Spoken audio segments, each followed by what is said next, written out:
Assalamualaikum warahmatullahi wabarakatuh. Perkenalkan, saya Salsa Regita Ramadan. Saya dari kelas MN20B, Prodi Manajemen, Fakultas Ekonomi dan Bisnis.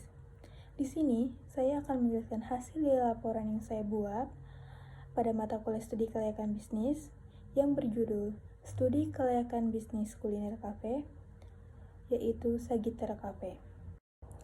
Nah, di sini ada profil penulis, yaitu saya sendiri, yang sudah tadi saya jelaskan ya pada awal pembukaan, yang bisa kalian baca sendiri di dalam PowerPoint ini.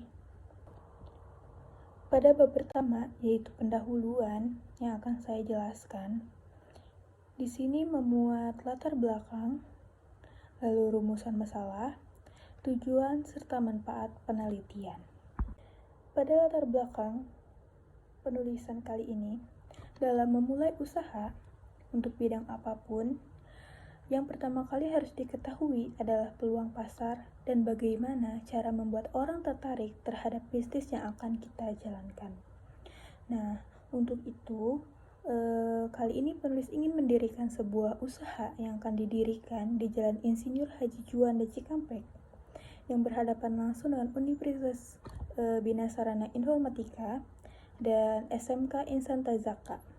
Nah, para pelajar yang rata-rata terdiri dari anak muda senang dengan hal-hal atau tempat-tempat yang menjadi sarana untuk bercengkrama atau sekadar mengerjakan tugas bersama teman dan menikmati hidangan yang tentunya variatif dan sangat kreatif gitu kan. Nah, berdasarkan hal tersebut, penulis tertarik membuka kafe yang bertema bakery dan pastry dengan tema yang unik dan instagramable sehingga bisa menarik perhatian para pelajar dan mahasiswa yang ada di sana. Nah, dalam rangka pembukaan Sagitara Cafe, diperlukan adanya studi kelayakan yang bertujuan untuk mengurangi resiko kegagalan suatu investasi. Nah, dari latar belakang yang sudah dijelaskan tadi, maka dapat dirumuskan permasalahan sebagai berikut. Yang pertama, apakah yang dimaksud dengan studi kelayakan bisnis? Lalu yang kedua, apakah aspek-aspek yang ada pada studi kelayakan bisnis? Lalu yang ketiga, bagaimana cara menghindari terjadinya resiko kerugian ataupun kegagalan dalam menjalankan usaha? Dan yang terakhir, apakah bisnis yang akan kita bangun layak untuk dijalankan? Nah, berdasarkan rumusan masalah yang sudah saya jelaskan tadi, maka tujuan dari penyusunan laporan ini adalah yang pertama, untuk mengetahui apa yang dimaksud dengan studi kelayakan bisnis. Yang kedua, menjelaskan aspek-aspek yang terdapat dalam kajian studi kelayakan bisnis. Nah, yang ketiga, untuk mengetahui kelayakan sebuah bisnis yang akan kita jalankan. Yang terakhir, meminimalisir terjadinya risiko kerugian ketika memulai berbisnis. Lalu, adapun manfaat yang akan diperoleh dengan adanya penelitian ini bagi penulis sendiri, itu dapat memberikan bantuan secara informatif mengenai studi kelayakan suatu bisnis. Nah, lalu bagi investor, dapat memberikan gambaran kepada investor tentang prospek suatu bisnis, yaitu keuntungan yang akan didapat investor dari bisnis dan juga resiko bisnis tersebut. Lalu bagi lembaga pendidikan, memberikan sumbangan penulisan tentang pentingnya studi kelayakan bisnis, khususnya bagi Fakultas Ekonomi jurusan Manajemen dan umumnya Universitas Buana Perjuangan Karawang. Lalu bagi masyarakat umum sendiri secara informatif dapat memberikan gambaran tentang peranan dan manfaat pada studi kelayakan bisnis tersebut. Nah, kita masuk kepada bab kedua mengenai kajian aspek legal. Nah, pada bab kedua ini kita akan menjelaskan profil dari perusahaan tersebut, lalu legalitas bisnisnya, lalu struktur modal yang akan kita keluarkan atau kita perlukan.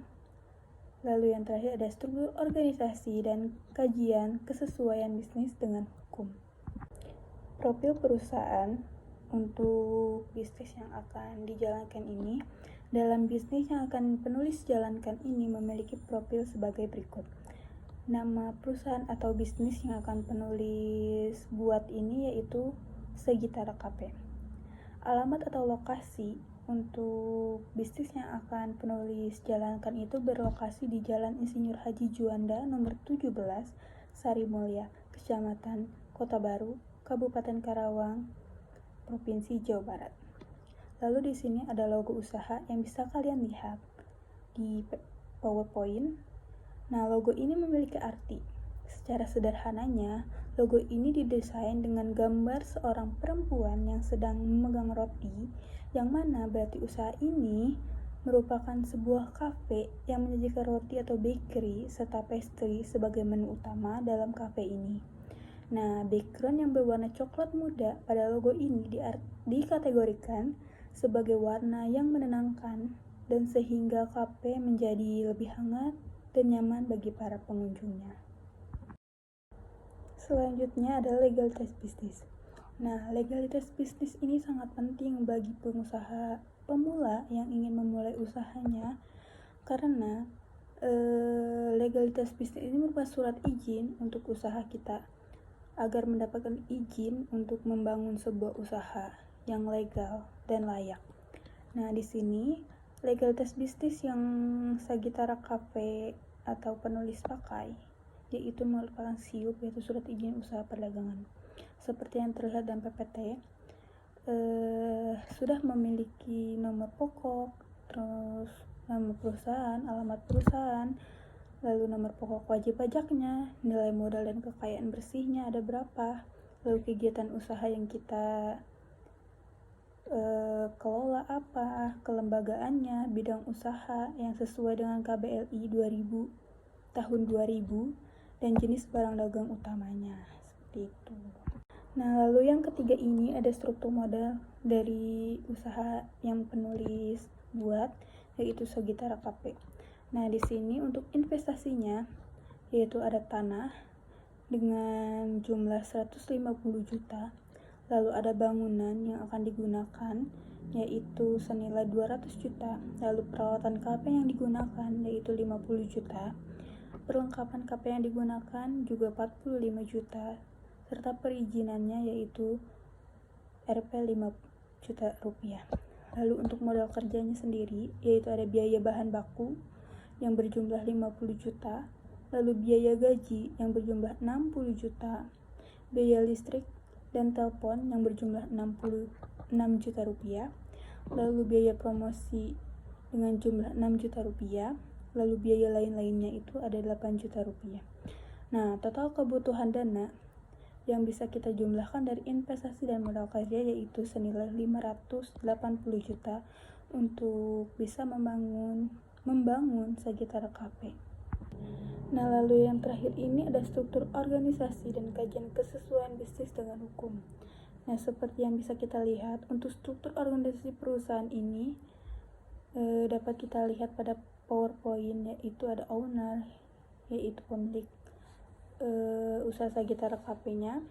Lalu ada manajer kafe, koki, pelayan kafe, kasir, dan juga cook helper yang membantu koki.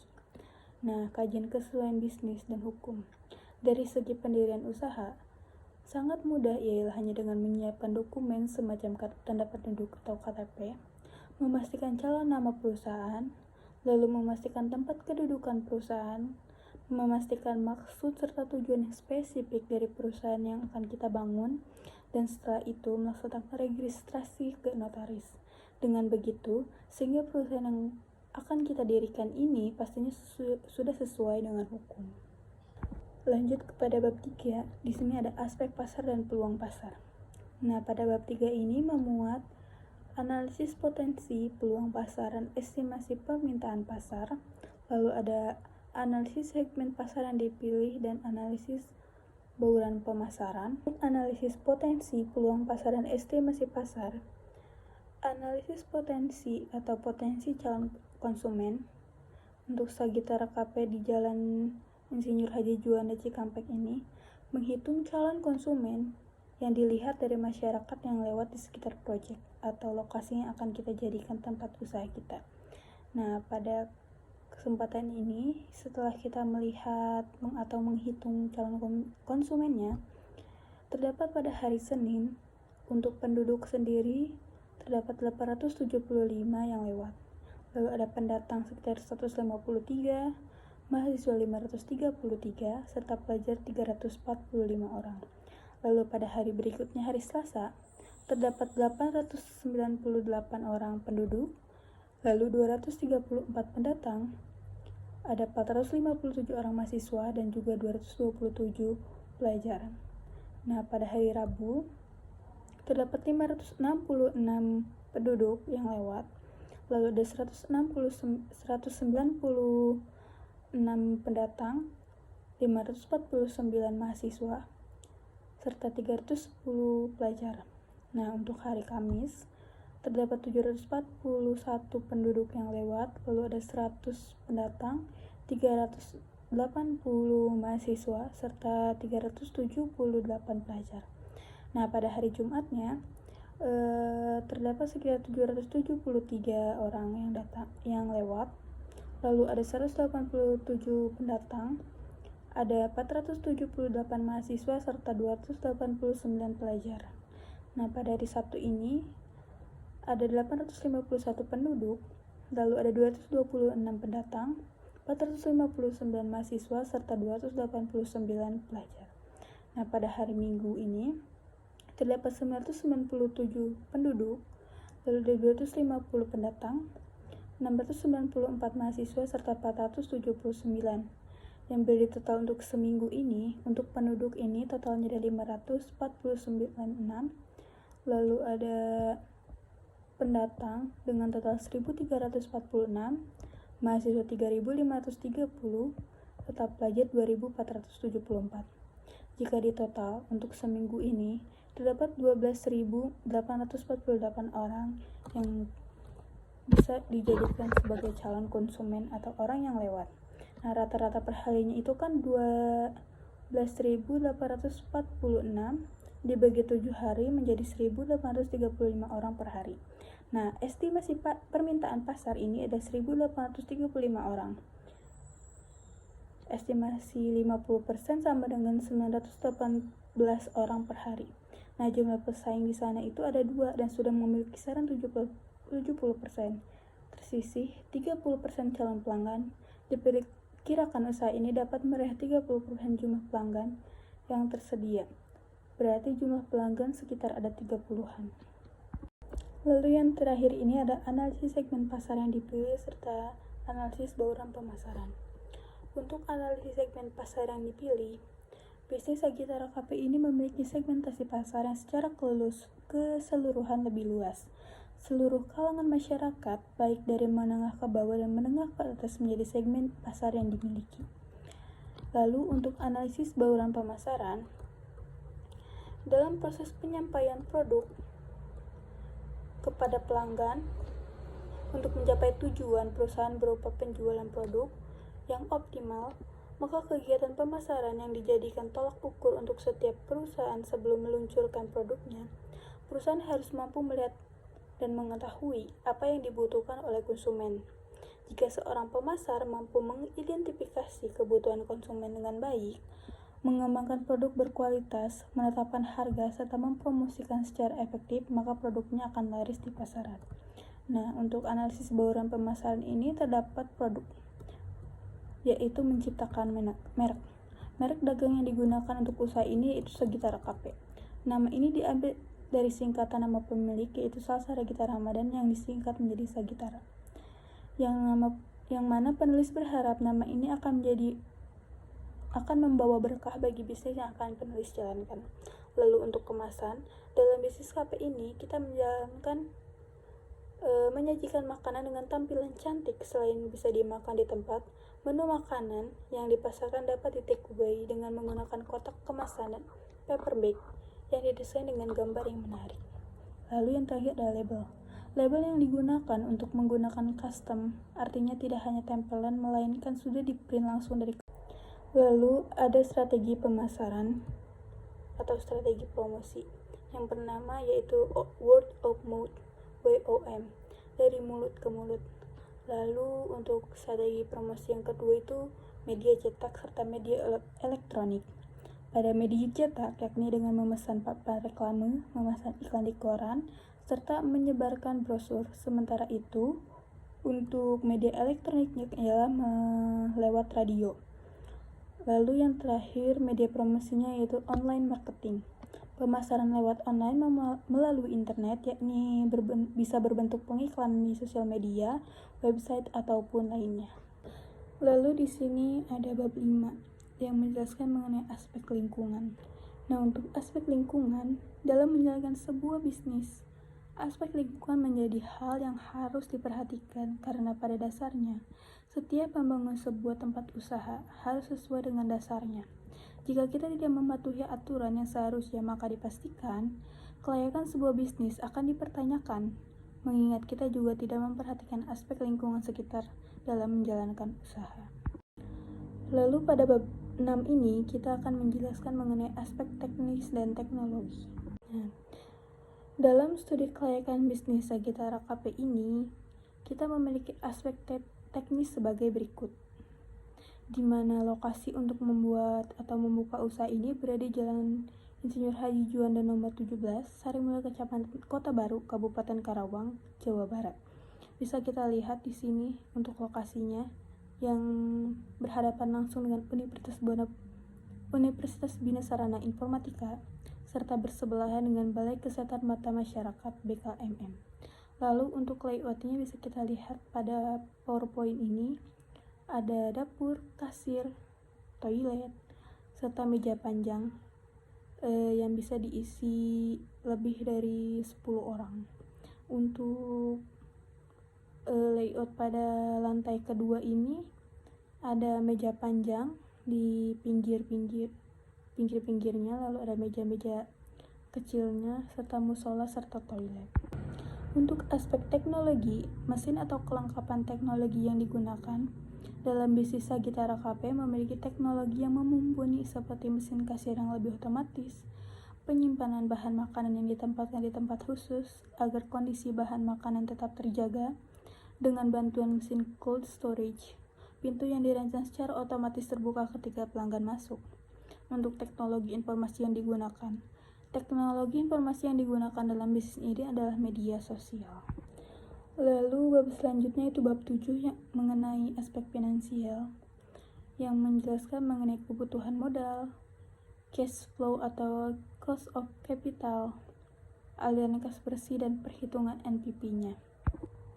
Pada kebutuhan modal bisa kita lihat seperti gambaran yang sudah dijelaskan pertama tadi mengenai modal yang akan dikeluarkan.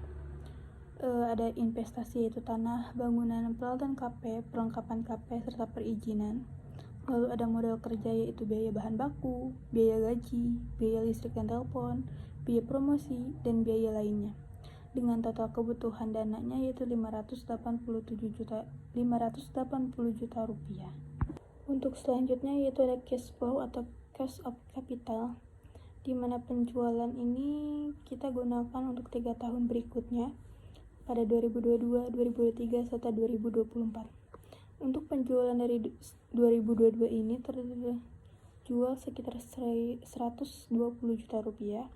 Lalu pada 2023 ini ada 132 juta rupiah. Serta 2024 ini ada 145.200.000 rupiah. Untuk biaya operasional atau biaya bahan baku ini untuk tahun 2022 ini sekitar 50 juta rupiah. Lalu tahun 2023 ini ada 55 juta rupiah, serta 2024 ini ada 60.500.000 rupiah. Untuk biaya non operasional itu ada biaya listrik dan telepon dengan jumlah 6 juta rupiah pada tahun 2022, lalu 6.600.000 rupiah pada 2023, serta 7.260.000 rupiah pada 2024. Lalu ada biaya promosi yaitu sekitar 6 juta rupiah pada 2022, 6.300.000 rupiah pada 2023, serta 6.615.000 rupiah pada 2024. Lalu ada biaya gaji yaitu 60 juta rupiah pada 2022, 66 juta rupiah pada 2023, serta 72.600.000 rupiah pada 2024. Lalu ada biaya lain-lainnya sekitar 8 juta rupiah untuk Kedua, Rp8.800.000 untuk tahun 2023 serta Rp9.680.000 untuk 2023. Total biayanya itu untuk tahun 2022 ini ada sekitar Rp145 juta untuk tahun 2022, Rp159.200.000 untuk 2023, serta Rp174.805.000 untuk tahun 2022. Untuk pajaknya, yaitu ada pajak 5% Rp2.500.000, pajak 10% Rp5 juta, serta pajak 15%. Untuk total pajaknya pada tahun 2022 ini ada 43 juta, untuk tahun 2023 ini ada Rp55.971.000, serta tahun 2024 yaitu Rp71.103.000. Jika ditotal untuk EBIT serta total pajaknya ini berarti jumlahnya ada Rp220 juta untuk 2022, lalu Rp235.229.000 untuk tahun 2023, serta Rp248.902.000 untuk 2024. Selanjutnya ini ada aliran kas bersih dan perhitungan MPP.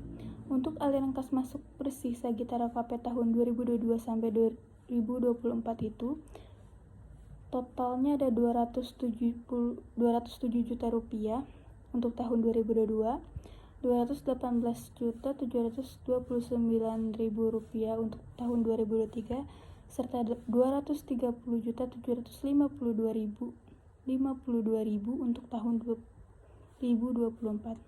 Untuk perhitungan Net Present Value atau NPV untuk tahun 2022, 2023 serta 2024. Untuk EPI proses ini, untuk NPV pada Sagitara KP ini itu ada Rp423.131.000. EPI outlays ada 230 juta, sehingga NPV sehingga dijumlahkan untuk NPV-nya itu ada Rp193.131.000. Kesimpulan dari hasil laporan yang sudah saya jelaskan tadi ini, setelah menganalisa dan membahas data, ada beberapa hal yang ditentukan. Berdasarkan sudut pandang pasar ditemukan bahwa adanya peningkatan atau pertambahan mahasiswa dan penduduk pada tahun 2022-2023. Peningkatan pertambahan mahasiswa dan penduduk yang ada di Cikampek akan berdampak pada permintaan pasar pada masa yang akan datang. Hal ini yang ditemukan ialah bahwa menurut aspek teknis, pendirian usaha Sagitara KP dinyatakan layak untuk dilaksanakan karena syarat untuk setiap aspek di dalam aspek teknis dapat dipenuhi. Syarat ini menunjukkan bahwa teknik yang digunakan sesuai dengan standar mutu yang dikehendaki pasar. Teknik yang digunakan cocok dengan persyaratan yang diperlukan untuk memenuhi kapasitas yang diinginkan. Tersedianya bahan baku dan bahan penolong, serta strateginya, lokasi yang dipilih. Pada aspek manajemen, pendirian usaha Sagitara KP ini layak untuk dilaksanakan karena syarat untuk setiap aspek. Dan dalam aspek manajemen dapat 100% dipenuhi. Syarat ini menunjukkan bahwa pihak manajemen siap untuk memenuhi fungsi manajemen, serta fungsi perencanaan, fungsi perorganisasian, fungsi penyusunan personalia, fungsi pengarahan, dan juga fungsi pengendalian, yang mana fungsi-fungsi tersebut merupakan faktor utama di dalam penentuan aspek manajemen. Nah, bertitik tolak dari aspek keuangan, analisis yang telah dilakukan di atas menunjukkan adanya selisih positif antara EPI proses dan EPI outlays. EPI proses lebih besar daripada EPI outlays-nya, sehingga net present value-nya positif. Berdasarkan analisis keempat aspek yang telah dilakukan, maka secara umum dinyatakan bahwa rencana pendirian usaha Sagitara KP di Cikampek, Karawang layak untuk dilaksanakan. Terima kasih untuk presentasi kali ini, penulis ucapkan, dan semoga bermanfaat untuk kalian semua. Mohon maaf bila ada kesalahan kata dan kekurangan dalam hal menjelaskan dan mempresentasikan dari laporan ini. Cukup sekian dari saya. Wassalamualaikum warahmatullahi wabarakatuh.